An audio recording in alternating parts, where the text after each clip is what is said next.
کہ فیمیل بھی اسی چیز کی کمپلین کرے گی۔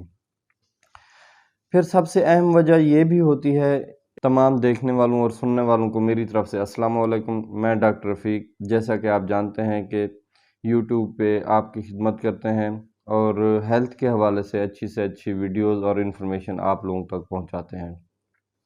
ناظرین، میری کوشش ہوتی ہے کہ آپ تک وہ بیماریاں پہنچائی جائیں، آپ تک وہ انفارمیشن پہنچائی جائے جو کہ ہماری پریکٹس میں ریگولر پیشنٹس آتے ہیں۔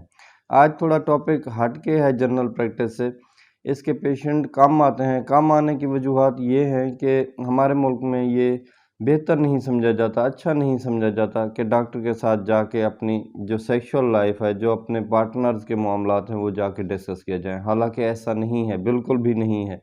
یہ ایک ایسی بیماری ہے جو آپ کو سپریشن کی طرف لے جاتی ہے۔ آج کل طلاق کی شرح بڑھ چکی ہے ناظرین، جن میں سے چند مسائل اس طرح کے بھی ہوتے ہیں کہ پارٹنر میں سے کوئی ایک میل یا فیمیل کسی بیماری میں مبتلا ہوتا ہے اور وہ بتانا گوارا نہیں کرتے، ڈاکٹروں کو بتاتے نہیں ہیں، بیماری کا علاج نہیں ہوتا، الٹیمیٹلی سپریشن کی طرف چلے جاتے ہیں۔ تو کافی سارے کیس میرے پاس اس طرح کے آئے ہیں جو کہ ہم ڈیل کرتے ہیں۔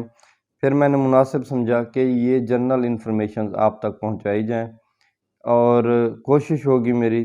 آج ہم میل کے حوالے سے ڈسکس کریں گے۔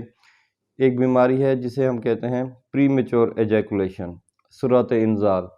مطلب کہ پارٹنر کے ساتھ آپ ملتے ہیں اور سیٹسفائی نہیں کر پاتے پارٹنر کو، یا خود بھی نہیں ہوتے، وقت سے پہلے آپ ڈسچارج ہو جاتے ہیں۔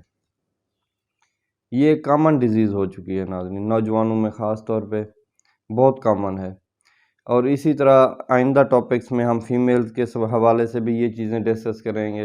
اور ایک بیماری ہوتا ہے ED، اریکٹائل ڈسفنکشن، اس کو بھی ہم ڈسکس کریں گے۔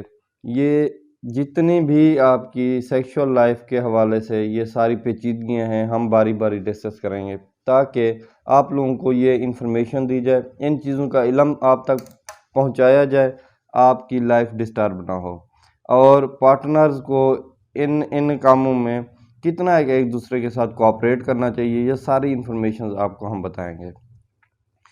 آج کا جو ٹاپک ہے وہ پری میچور ایجیکولیشن ہے، سرعت انزال کہتے ہیں، وقت سے پہلے ڈسچارج ہو جانا۔ جو نارمل اڈلٹ کی جو ناظرین ڈیوریشن ہے سیکس کی، وہ 2 سے 8 منٹ ہے، 2 سے 10 منٹ کر لیں، یہ ہے نارمل۔ منیمم 2 ہوتی ہے اور اس کے بعد میکسیمم کسی کی 8، 10، 15، اس سے اوپر نہیں ہوتی، یہ نارمل ہے۔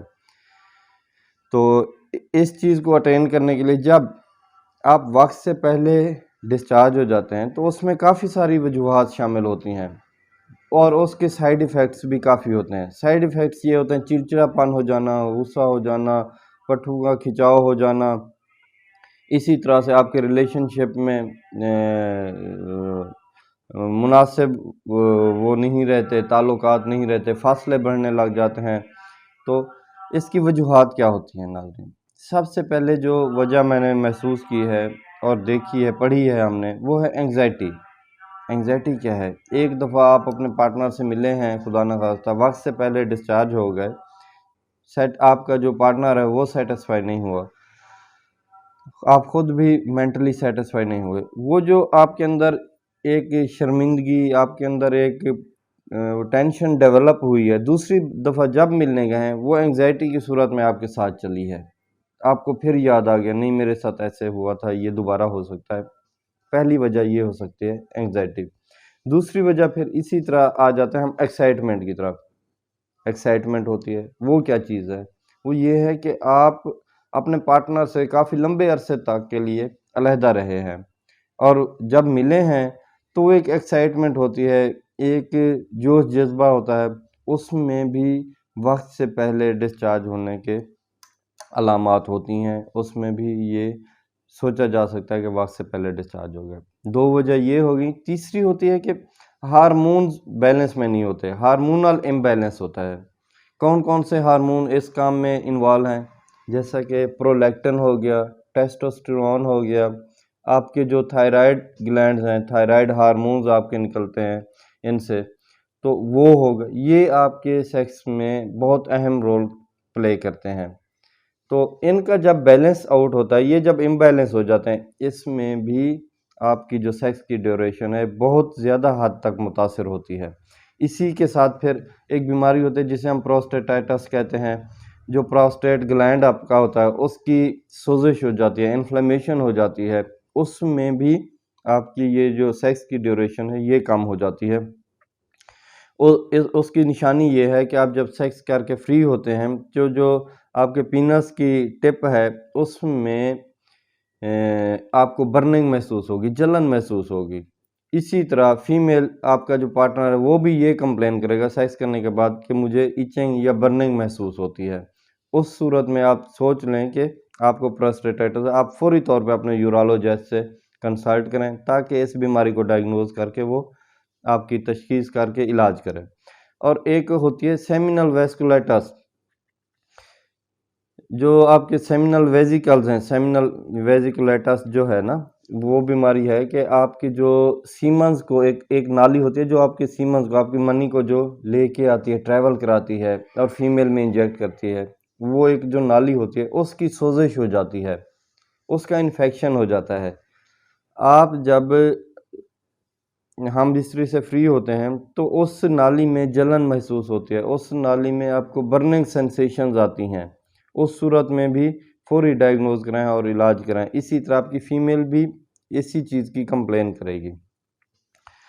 پھر سب سے اہم وجہ یہ بھی ہوتی ہے آپ کی پری میچور ایجیکولیشن کی، جلدی فری ہو جانے کی، کہ آپ کا جو عضو ہے، آپ کا جو پینس ہے، اس کی جو سکن ہے وہ زیادہ سینسٹیو ہو جاتی ہے، حساس زیادہ ہو جاتی ہے، کیونکہ باہر کا ٹمپریچر اور ویجائنا کے اندر کا ٹمپریچر ڈیفرنٹ ہوتا ہے۔ جب ٹمپریچر ڈیفرنٹ ہوتا ہے، جب اندر اس کو ٹمپریچر اس کا چینج ہوتا ہے، زیادہ ٹمپریچر ہوتا ہے اندر، تو کیونکہ سینسٹیو سکن ہو چکی ہوتی ہے، اسی طرح وہ فوری طور پہ ایجیکولیٹ ہو جاتا ہے، فارغ ہو جاتا ہے، ڈسچارج ہو جاتا ہے، تو اس صورت میں بھی یہ کم ہو جاتا ہے ڈیوریشن۔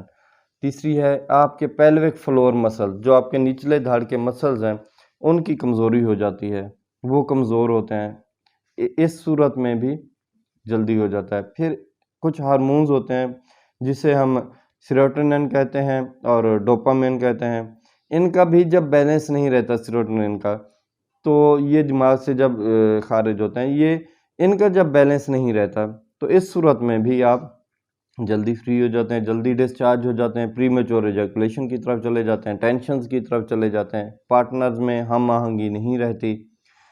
تو یہ چند ایک وجوہات تھی ناظرین پری میچور ایجیکولیشن کی۔ اب اس کی ٹریٹمنٹ کیا ہوگی؟ یہ ٹریٹمنٹ ٹو دی پوائنٹ ہوتی ہے ناظرین، جیسا کہ میں نے آپ کو بتایا پروسٹیٹائٹس ہے، آپ کو سیمینل ویزیکولیٹس ہے، تو ان صورتوں میں اس کی ٹریٹمنٹ کریں، آپ ٹھیک ہو سکتے ہیں۔ اگر سیروٹونن، ڈوپامین ان کا کوئی مسئلہ ہے، آپ SSRIs دیں، ان میں ٹھیک ہو جاتا ہے۔ پھر PDE5 انہیبیٹرز ہوتے ہیں، دوائیاں ہوتی ہیں، وہ آپ دے سکتے ہیں ان کو بہتر کرنے کے لیے، ان کی پرفارمنس، وہ بھی ٹھیک ہے۔ اسی طرح اگر آپ کے پٹھوں کا کھچاؤ، پٹھوں کی کمزوری ہے، کوئی اچھا ملٹی ویٹامن دیں، وہ بھی ٹھیک کر سکتا ہے۔ اسی طرح ویٹامن ڈی کی ڈیفیشنسی آپ کو اس طرح کر سکتی ہے۔ پھر کچھ ایکسرسائزز ہوتے ہیں جنہیں کیگل ایکسرسائزز کہتے ہیں ہم، آپ کے پیلوک فلور مسلز ہیں، جتنے بھی نچلے دھڑ کے آپ کے مسلز ہیں، ان کو سٹرینگتھن کرنے کے لیے، ان کو پاورفل کرنے کے لیے یہ ایکسرسائزز آپ کریں۔ ان ایکسرسائزز سے پیلوک فلور مسلز آپ کے پاورفل ہوں گے اور آپ کی جو ملاپ ہے وہ لمبی دیر میں چلے گا، زیادہ دیر میں چلے گا، آپ تھکیں گے نہیں، آپ ایگزاسٹ نہیں ہوں گے۔ پھر کچھ ٹیکنیکس ہیں اس میں جو سیکسالوجسٹ ہیں آپ کے، وہ آپ کو بتاتے ہیں، سٹارٹ سٹاپ ٹیکنیک ہو گیا یا سکویز ٹیکنیک ہو گیا، یہ چیزیں آپ کو کرواتے ہیں۔ پھر سیکس کے دوران آپ لیپس لیں، گیپ لیں اور فوری کنسنٹریٹ نہ کریں سیکس پہ، یہ بھی ایک ٹیکنیک ہے۔ کچھ لوگ ہوتے ہیں جو ایکسٹرنل کریم استعمال کرتے ہیں، اسپرے استعمال کرتے ہیں جن میں انیستھیٹک ایجنٹس پائے جاتے ہیں، وہ بھی آپ کی ٹائم ڈیوریشن کو بڑھا دیتا ہے، لیکن زیادہ عرصے کے لیے یوز نہ کیا جائے۔ ان کی بینیفٹ اگر کبھی کبھار کر لیتے ہیں تو ان کا بینیفٹ ہے، زیادہ عرصے کے لیے کریں گے آپ کی سکن اس سے ڈیمیج ہو سکتی ہے۔ یا بعضوں کا سینسٹیوٹی انکریز ہو جاتی ہے۔ تو یہ چند چیزیں تھیں ناظرین آپ کو سمجھائیں۔ اگلے ٹاپکس میں جو اور چیزیں ہیں سیکس کے حوالے سے، پارٹنرز کے حوالے سے، دونوں کے حوالے سے، وہ ڈسکس کریں گے۔ اجازت دیجیے، اللہ حافظ۔